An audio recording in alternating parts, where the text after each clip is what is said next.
अध्यक्ष महोदय, उत्तर आ गया। मैं आपकी अनुमति हो तो सवाल कर लूं। माननीय मंत्री जी, मान्य प्रश्न उन्होंने कहा उत्तर आ गया, मेरे पास पूरक प्रश्न पूछे। मैं पूरा पूछ लेता हूं। माननीय अध्यक्ष महोदय, आदिवासियों के कल्याण के लिए टीएडी विभाग बना हुआ है, लेकिन आज तक इस विभाग का ही कल्याण नहीं हो पाया है। माननीय अध्यक्ष महोदय, मेरा क्वेश्चन लगाने का उद्देश्य ये था कि इस विभाग में जितने जो कार्मिक हैं वो सारे कार्मिक, विशेषकर वार्डन हैं, टीचर हैं, वो एजुकेशन विभाग से प्रतिनियुक्ति पे लिए जाते हैं। उनका जो भुगतान है वो टीएडी फंड से होता है और हमने कैडर बनाने के लिए लंबे समय से डिमांड कर रहे हैं और कैडर नहीं बनने की वजह से टीएडी विभाग को प्रत्येक साल लगभग 6 से 7 करोड़ का नुकसान हो रहा है। तो मेरा सवाल ये है कि फर्स्ट सवाल ये है कि 5 साल तक प्रतिनियुक्ति रखने का प्रावधान है और जवाब में आया है कि 121 ऐसे वार्डन हैं जिनके 5 साल से अधिक यहाँ हो गए हैं। विभाग का नियम है कि 5 साल तक ही रखना है, उसके बाद उनको हटाना है, नए सिरे से लेना है। तो मंत्री महोदय से जानना चाहूँगा, क्या तत्काल इन 121 वार्डन जिनके 5 साल से ऊपर हो गए हैं उनको हटाने का विचार रखते हैं?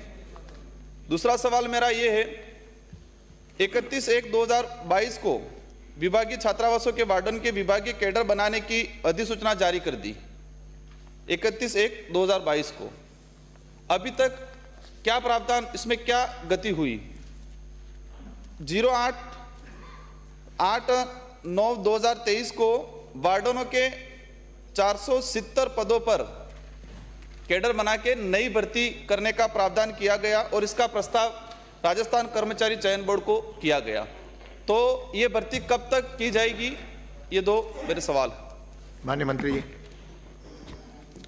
माननीय अध्यक्ष महोदय जी, माननीय सदस्य ने पूछा कि ये जो वार्डन है जो आप शिक्षा विभाग से प्रतिनियुक्ति पर लेते हैं, 5 वर्ष का अनुबंध होता है और 5 वर्ष से अधिक समय हो गया, वो क्यों रखें?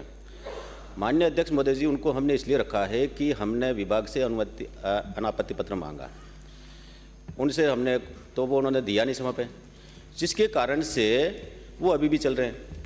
जहाँ तक आपने कहा कि उनको हटाओगे कि नहीं हटाओगे, निश्चित रूप से हम कोशिश करेंगे कि इन अध्यापकों को वापस उनके मूल विभाग भेजें।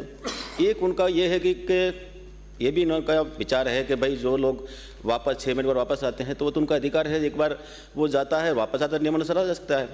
दूसरा, इन्होंने पूछा कि जो वार्डनों के जो कैडर बनाने का विषय था, ये आपकी जानकारी में पिछली बार मैंने ही ये सवाल उठाया था, मंत्री जी ने जवाब भी दिया कि हम कैडर बना रहे हैं। मुख्यमंत्री जी की बजट घोषणा थी, उसके अनुसार आपने कार्रवाई करके और कैडर बनाने का जो भी प्रक्रिया थी वो सारी मैंने इसमें लिखी है, आपने पढ़ी होगी। उस कार्रवाई को हमने करके अब हमने कैडर के लिए विभागीय कार्रवाई के लिए हमने भेज दिया।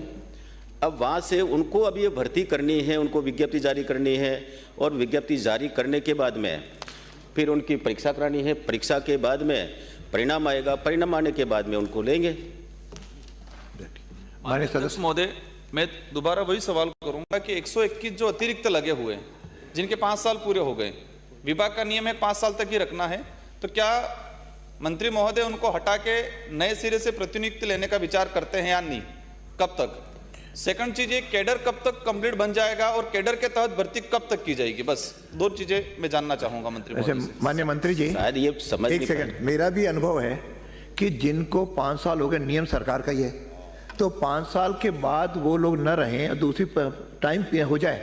आप अभी आए हैं, लेकिन इस गति को देनी चाहिए कि 5 साल के बाद भी कुछ लोग जानबूझकर टिके हुए रहते हैं, तो विभाग जो है या सरकार इस पर तुरंत कार्रवाई करे। आपका निर्देश है तो निश्चित रूप से मैं जो 5 साल से ज़्यादा हैं उनको हटा करके नए लोगों को हम ले लेंगे। चलिए। माननीय अध्यक्ष महोदय, ये जो कैडर बना रहे हैं इसमें स्वच्छ परियोजना के जो कार्मिक हैं उनको भी सम्मिलित किया जाएगा कि नहीं जाएगा? ये देखिए, कैडर का मतलब ये है कि वो तो खुली भर्ती है, उसमें जो व्यक्ति आएगा परीक्षा में पास होगा। चलिए, तो कैडर बना रहे हैं ना, उसमें भर्ती तो होगी। हो गया। ने अगला प्रश्न, टीएडी के तहत ही वो कार्मिक लगे हुए हैं, स्वच्छ एक विंग बनी हुई है, स्वच्छ जो विंग बनी है उनको भी कैडर के अंतर्गत सम्मिलित वो किया नियम जाएगा बंधन कि जो नहीं? बनाएंगे उसको देखना। श्री डूंगर राम